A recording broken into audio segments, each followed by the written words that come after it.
make an opening statement. Welcome to New Orleans, and just tell us a little bit about your preparation leading up to Wednesday, and then we'll open it up to questions. Yeah, thank you. Appreciate the hospitality.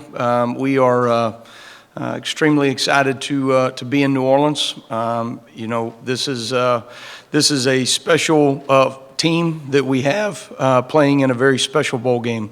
I was fortunate enough to get to play in this game as a player. In fact, I have a helmet, a miniature replica of that helmet tucked away in a closet somewhere. I should have brought it out from my time playing here. And in fact, we just finished a practice on the field, and I think that was the last time that I was on the field when I was taking pads off for the last time as a senior. This game certainly brings a lot of exposure for our football program, being a primetime game and the only game of the day during Bowl Mania is really special. It's a tremendous opportunity to show what is happening in Mobile, Alabama, at the University of South Alabama in our football program. We are excited to be in this position. Our players are changing the trajectory of South Alabama football, and very excited about the work that they have put in. We talk about all the time setting an expectation and how powerful operating every single day with that expectation can be, and I think that's what our players have done. In our first season, we competed against the best teams in our league, but probably weathered the storm against those teams, and we're excited to be in those moments, but did not expect to be in those moments. And this team has expected to execute at a high level in these moments. And some of these young men that are here with me today are in large part to our success. So very excited to be here. Very excited to play a great opponent in Western Kentucky. And we hope that we represent this bowl in the city of New Orleans well. But certainly the city of Mobile, University of South Alabama, and our football program well on Wednesday night.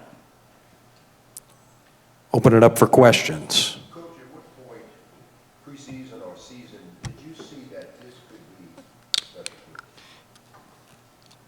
Yeah,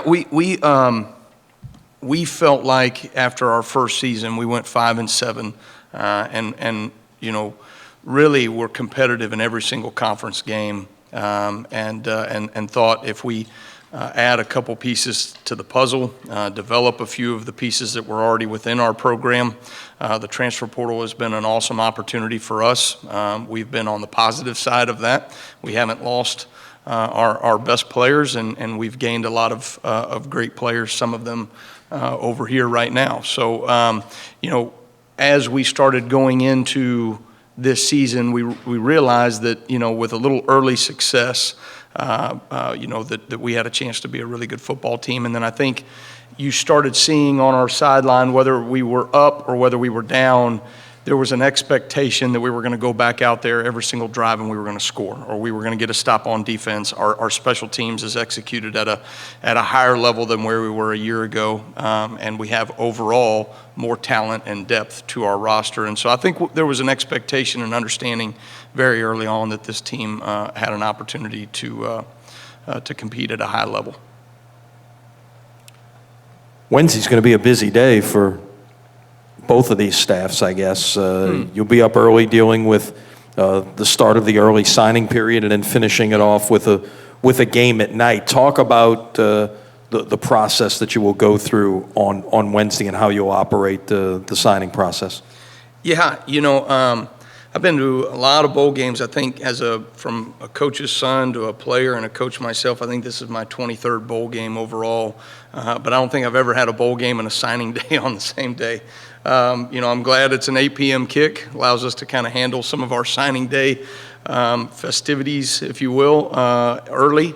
And then we'll certainly get a walkthrough in some of our meetings, all the things that we normally do leading up to game day as well. But that's the world we live in right now, right? The transfer portal and NIL opportunities have changed the dynamic and the timeline of the game.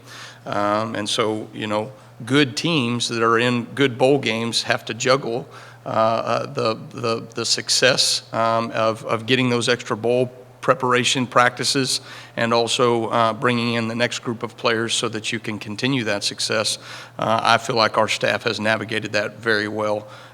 We also, I think there's a credit to the young men in our program that do things right on and off the field. And so oftentimes, right, you're out recruiting or you're preparing for a bowl game, and then all of a sudden there's a distraction of a guy that won't go to class, right, or you have an off-the-field issue. We don't have that. Our players do a tremendous job of taking care of their business on and off the field so that our coaches can focus on bettering this program.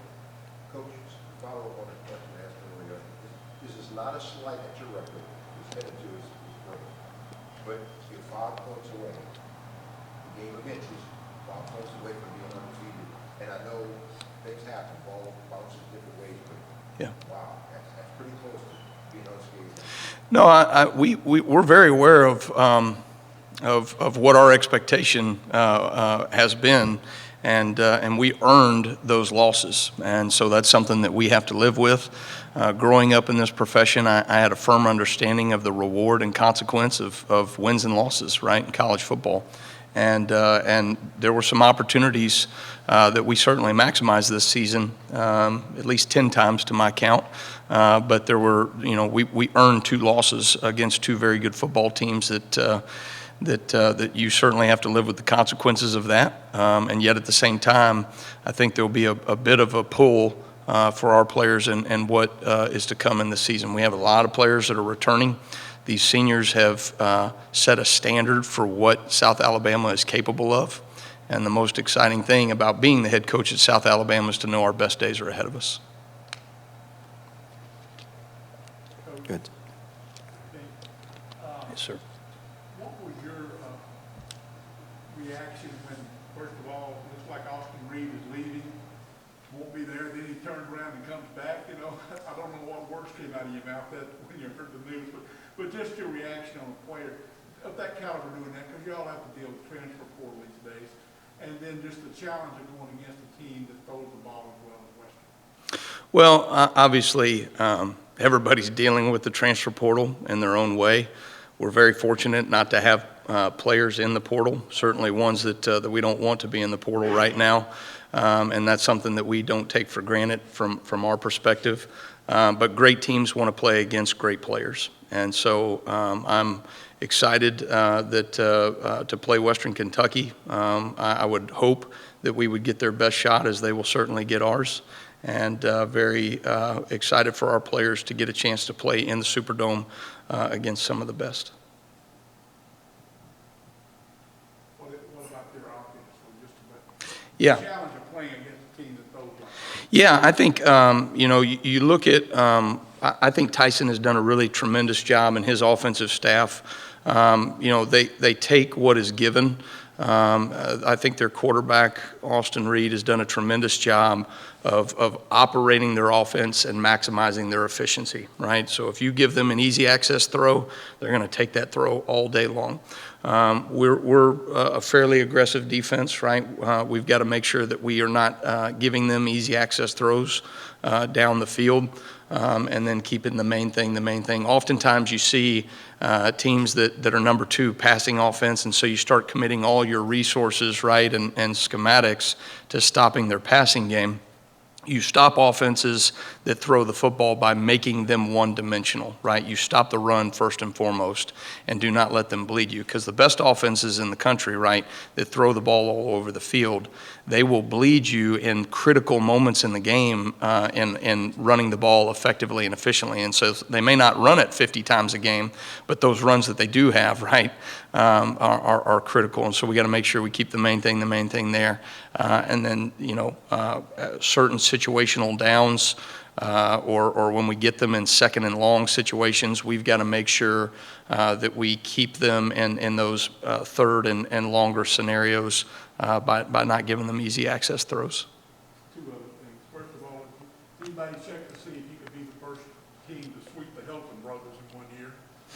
And also, you talked about being that close to being undefeated. You see a Tulane over here that, went, 11-2, maybe. You're that close. the opportunity to be to be at New Year's Six or even a couple of years now, playoff team for a team from the Sun Belt, and how close, if y'all had been, won the Sun Belt or whatever, you think you would have gotten the same consideration as Tulane did? Well, I don't really like to think about those things right now. I'm certainly excited for the opportunity that we did create for ourselves, but the Sun Belt is as strong a conference as it has ever been, and I think you look at where we are in the college football landscape and some of the transformations from conference realignments, and there will be a Sun Belt team in a New Year's Six bowl game very soon here, and then when we do expand to a 12-team playoff, there will be a Sun Belt team that represents our conference in a playoff here soon as well. And so, those are things that we're certainly excited about. We have an opportunity going into next season, right, to open up at Tulane. That'll be a great matchup against a phenomenal opponent. And Willie's done a tremendous job. But, for this game specifically and talking about Tyson and Clay, Clay Helton, I admire as much as anybody in our league. He is a phenomenal person. My wife and I got a chance to sit down and have a great dinner with him and his wife during our head coaches meetings. And so we're talking about his experiences and his brother and their dad and us being both coaches' sons, right, and growing up in this profession. Those men have done a tremendous job in their careers, and you think about what Clay has already done in our league in year one, being one of the most proficient offenses in the Sun Belt, and then certainly, Tyson has established a really good football team year in and year out in Western Kentucky. No other questions. I'll leave you with one here, Coach. Just keys to victory on Wednesday night in your mind. Well, first and foremost, we have to take care of the football. We have done a really good job at that the majority of the season. And so staying efficient on offense, running the football, and taking care of the football allows for Major and Carter and our offensive skill players on the outside to maximize their opportunities. From a defensive standpoint, like I said, we've got to stop the run first and foremost. We can't let them situationally bleed us in the run game, and then we've got to be able to take away easy access throws at times out on the perimeter. And then I think this team does a really great job of maximizing their lateral space, and so we've got to run to the ball. We're the swarm defense, and we need to operate like that on Wednesday from that standpoint. But I'll say this about bowl games, and this comes from years of experience and going to them and seeing them and playing in them and coaching in them.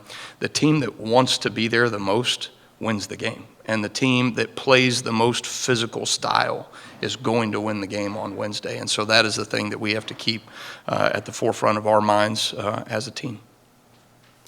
Coach, we thank you for your time. You can hang out for a few more minutes. We'll allow for some folks to come up if they want to talk to you additionally. Let me introduce your players to everyone's left, or your offensive players who are here. Junior quarterback Carter Bradley, junior running back LaDamian Webb, senior wide receiver Jalen Wayne, and to your right, we've got sophomore defensive back Ian Banks and redshirt sophomore defensive back Wycavius Thomas. They are available now for one-on-ones. We'll continue this session for about 20 more minutes before we break for lunch. He is a defensive lineman over there. Oh, he's a defensive lineman.